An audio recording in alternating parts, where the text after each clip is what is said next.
Dan pada malam hari ini saya akan membawakan sebuah renungan yang sudah diberikan oleh pengurus, yaitu tentang iman dan patriotisme.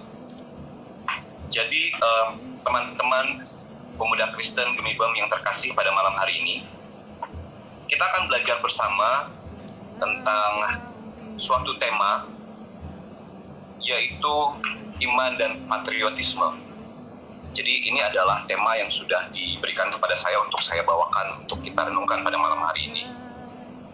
Dan menurut saya hal ini sangat menarik karena iman dan patriotisme adalah dua hal yang seringkali kita dengar. Apalagi sebagai seorang pemuda Kristen, iman adalah sesuatu yang sangat related dengan kehidupan kita sehari-hari. Tapi banyak juga mungkin di antara kita yang tahu tapi bingung bagaimana menjelaskan apa yang dimaksud dengan iman dan apa hubungannya dengan patriotisme. Jadi iman dalam kekristenan itu adalah suatu keyakinan sentral yang diajarkan oleh Tuhan Yesus dalam kaitannya dengan Injil. Iman merupakan suatu tindakan percaya dan penyangkalan diri, sehingga orang tidak lagi mengandalkan kebijaksanaannya dan kekuatannya sendiri, tetapi melekatkan diri pada kuasa dan perkataan dari Tuhan Yesus yang kita percayai. Ini adalah iman Kristen menurut beberapa artikel.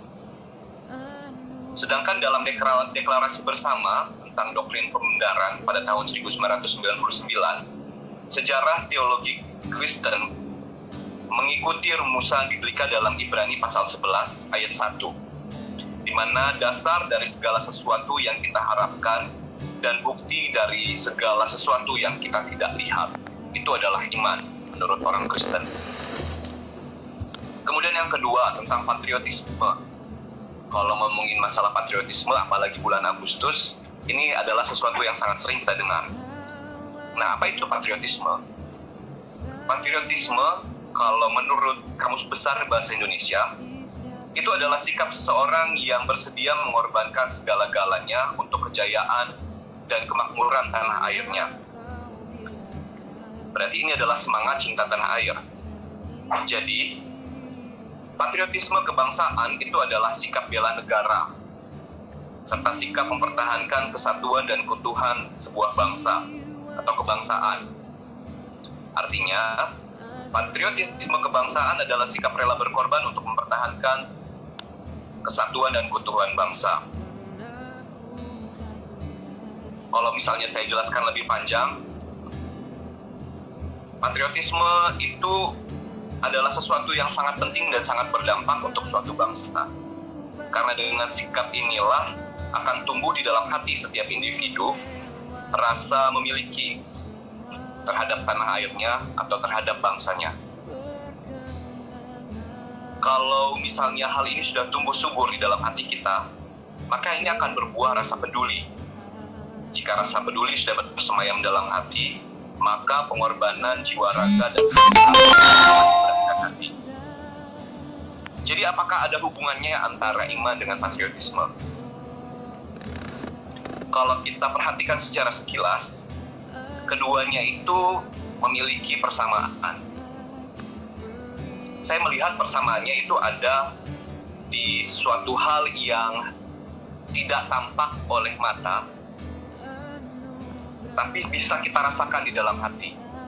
Iman itu tidak bisa kita saksikan dengan mata telanjang. Patriotisme itu tidak bisa kita lihat dari pandangan sekilas, tapi itu harus timbul dari dalam hati kita. Kita sebenarnya bisa saja berpura-pura memiliki iman agar dianggap seorang yang religius atau dianggap orang yang baik. Atau kita bisa berpura-pura untuk menjadi seorang yang patriotik, supaya kita terlihat lebih nasionalis. Tapi kita tidak bisa membohongi perasaan di dalam hati kita, di mana patriotisme itu bukan sesuatu hal yang bisa dibuat-buat. Seperti misalnya tadi kita dalam pembacaan kita, ketika mulai bimbang, ketika kita mulai kehilangan iman, kita akan terjatuh. Karena itu bukan sesuatu yang bisa kita bilang pura-pura. Ketika kita pura-pura berani, tapi sebenarnya kita takut, disitulah kita jatuh. Seperti itu bukan sesuatu hal yang bisa kita bikin-bikin seperti itu. Dan pada saat ini saya rindu untuk menyampaikan suatu hal. Terlebih pada bulan Agustus ini adalah bulan yang sangat berarti bagi setiap kita masyarakat Indonesia dari Sabang sampai Merauke. Seperti misalnya sekarang saya di Kalimantan Utara dan teman-teman di Sulawesi Utara, tapi kita punya satu kesamaan. Bulan Agustus ini kita sama-sama memperingati berkat Tuhan yang sangat luar biasa untuk bangsa kita, yaitu kemerdekaan. Suatu pernyataan yang harus kita ingat adalah kalau Indonesia itu masih bisa ada dan tetap eksis sampai hari ini, itu semua karena kasih Tuhan. Tuhanlah yang mendirikan Indonesia, dan Ia yang akan tetap menjaga dan memberkatinya. Teman-teman semua, Alkitab sangat jelas mengatakan bahwa pemerintah itu berasal dari Allah. Jadi iman dan pemerintahan itu adalah suatu hal yang saling berhubungan. Dalam Roma 13 berkata bahwa semua otoritas itu berasal dari Allah dan kita harus tunduk kepadanya. Dalam ayat yang kedua, itu menyatakan bahwa sebab itu barang siapa melawan pemerintah, ia melawan ketetapan Allah. Paulus menjelaskan bahwa pemerintahan adalah pembawa berkat, mereka menjaga perdamaian. Paulus pernah berkata kepada Titus dalam pasal ketiga ayat yang ke-1 untuk mengingatkan mereka ini adalah orang-orang percaya di Kreta, supaya mereka tunduk kepada pemerintah dan orang-orang yang berkuasa, taat dan siap untuk melakukan pekerjaan yang baik. Tapi Paulus tidak hanya mendorong orang-orang percaya untuk mematuhi pemerintah, tetapi juga mendoakannya. 1 Timotius pasal 2 ayat 1-2 berkata, pertama-tama aku menasihatkan, naikkanlah permohonan doa syafaat dan syukur untuk semua orang, untuk raja-raja, untuk semua pembesar, agar kita hidup tenang dan tentram dalam segala kesalehan dan kehormatan. Itulah mengapa kalau setiap doa syafaat kita pasti mendoakan pemimpin dari yang tertinggi sampai yang terendah. Akan tetapi patriotisme saat ini sering ditandai lebih dari sekedar kepatuhan dan doa. Bagi banyak orang, patriotisme itu adalah komitmen dan rasa cinta yang dalam terhadap bangsa. Sikap cintai atau tinggalkan. Banyak orang Kristen pada masa-masa sekarang ini mengasosiasikan kesetiaan kepada negaranya dengan kesetiaan pada Tuhan. Padahal kekristenan dan patriotisme itu adalah dua hal yang saling berhubungan dengan erat. Karena itu, saya sebagai seorang pemuda Kristen berani menyatakan bahwa mencintai tanah air itu adalah bagian dari bukti iman kita. Ini bahwa kadar keimanan seseorang juga dapat dilihat dari kadar nasionalisme atau patriotisme kebangsaannya. Nah, lalu bagaimana cara kita menunjukkan sikap patriotisme? Di momen bulan Agustus ini, sebagai seorang pemuda Kristen adalah kita bisa tunjukkan semangat patriotisme kita dengan turut merayakan kemerdekaan Indonesia, dengan terus-menerus berkarya di Indonesia. Karena apa? Yang pertama, Tuhan sudah mendirikan bangsa Indonesia atau negara Indonesia dan memberikannya sejarah yang luar biasa. Sejarah Indonesia yang luar biasa panjang, peran-peran yang tidak terbayangkan dan tanggung jawab di masa depan yang lebih besar lagi sebagai warga negara Indonesia. Kita semua berhutang pada kasih karunia Tuhan yang telah mendirikan, menjaga dan merawat negara kita. Di negara yang seharusnya, secara logika, seharusnya ini adalah menjadi negara untuk agama mayoritas. Tapi Tuhan justru menunjukkan pembelaannya kepada anak-anaknya sehingga Kristenan tetap bisa eksis. Apalagi di Kalimantan Utara atau di Sulawesi Utara, kita lihat luar biasa perkembangan gereja hari-hari ini.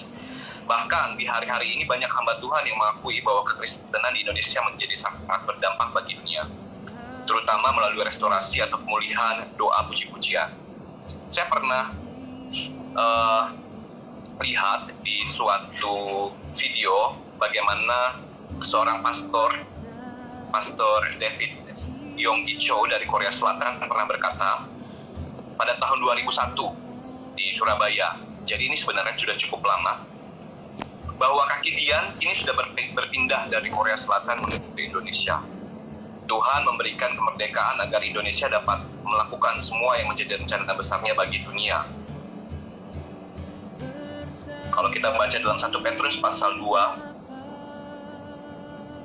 ayat 9 sampai ke 10 berbunyi, tetapi kamulah bangsa yang terpilih, imamat yang rajani, bangsa yang kudus, umat kepunyaan Allah sendiri, supaya kamu memberitakan perbuatan yang besar dari Dia yang telah memanggil kamu keluar dari kegelapan kepada terang-Nya yang ajaib. Ini adalah firman Tuhan yang luar biasa.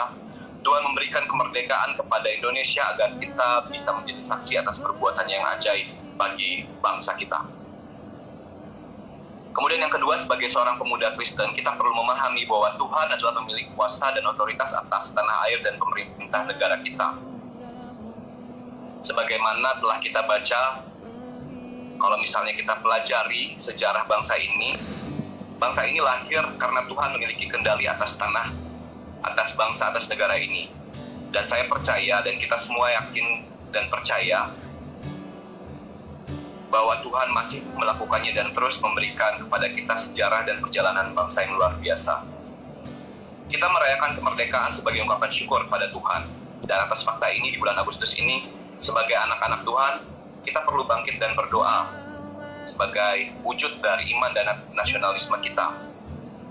Agar berkat Tuhan semakin dicurahkan atas tanah air kita, dan hikmat Tuhan menguasai para pemimpin kita.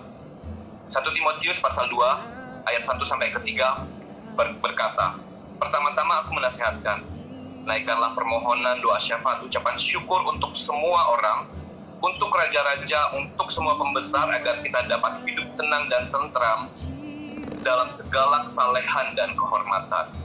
Karena itu sebagai anak-anak Tuhan, milikilah sikap patriotik yang benar, yaitu memilih untuk memberkati dan mendoakan bangsa, dan bukan mengutuknya. Bukan mengutuk pemimpin kita, bukan mengutuk bangsa kita. Negara dan pemerintah, semua itu diberikan dalam kuasa dan otoritas dari Tuhan. Teman-teman boleh buka di dalam Roma pasal 13 ayat yang pertama sampai yang ke-6. Kemudian yang terakhir, yang ketiga, Tuhan sudah menempatkan kita di Indonesia, itu bukan suatu hal yang kebetulan. Kalau misalnya saya ada di Indonesia, teman-teman semua ada di Indonesia, ada di Sulawesi Utara, bukan karena kebetulan. Tuhan menempatkan kita agar kita menjadi pribadi yang membawa dampak. Kita semua bisa ada dan menjadi warga negara Indonesia bukanlah tanpa sebab. Tuhan menempatkan kita sebagai orang Indonesia, karena inilah tempat di mana kita bisa menjadi pribadi yang membawa dampak.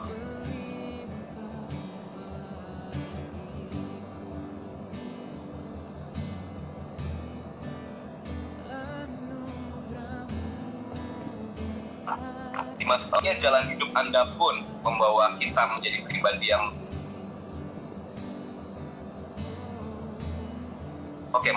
kita semua diingat sebagai orang Indonesia dimanapun Tuhan menempatkan kita. Kita diminta untuk mengusahakan kesejahteraannya. Ada firman Tuhan yang berkata, usahakanlah kesejahteraan kota atau negara di mana aku buang, dan berdoalah untuk kota atau negara itu kepada Tuhan, sebab kesejahteraannya adalah kesejahteraanmu. Ini adalah firman Tuhan yang tertulis di dalam Yeremia pasal 29 ayat yang ke-7.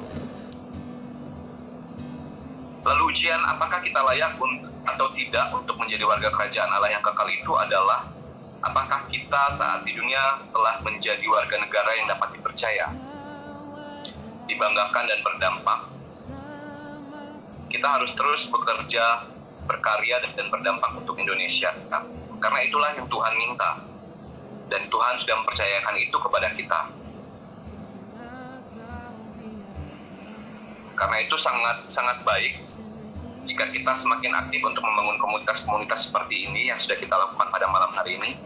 Lebih banyak lagi, agar semakin banyak anak-anak Tuhan yang mendoakan bangsa dan negara ini, dan lebih banyak lagi yang bergerak sebagai saksi-saksi Kristus di negara ini. Dan sebelum saya menutup firman Tuhan ini, kalau teman-teman perhatikan, salah satu lirik yang ditulis oleh W.R. Supratman, pengarang lagu Indonesia Raya, dia menulis sebuah lirik. Di sanalah aku berdiri jadi pandu ibuku. Beliau adalah seorang yang cinta Tuhan. Dan kalau misalnya kita memahami lirik ini adalah tentang bagaimana there I will stand as a guardian of my motherland. Bagaimana kita mau menjadi penjaga bagi tanah air kita. Dalam lagu kebangsaan tersebut, anak-anak Tuhan dipanggil olehnya untuk menjadi penjaga atas bangsanya. Sebagaimana Tuhan tegaskan dalam Yeskiel pasal 3 ayat 17, Tuhan memanggil kita untuk menjadi patriotnya, yaitu memperingati, memperbaiki, dan menjaga bangsa negara kita, Indonesia. Yeskiel pasal 3 ayat 17 sampai 21. Kita anak-anak Tuhan dipanggil olehnya untuk berdiri bagi bangsa ini di hadapannya dan memohon berkat dan perkenanan Tuhan atas Indonesia. Kitalah penjaga-penjaga atas Indonesia. Hiduplah Indonesia Raya. Itu adalah iman kita. Amin.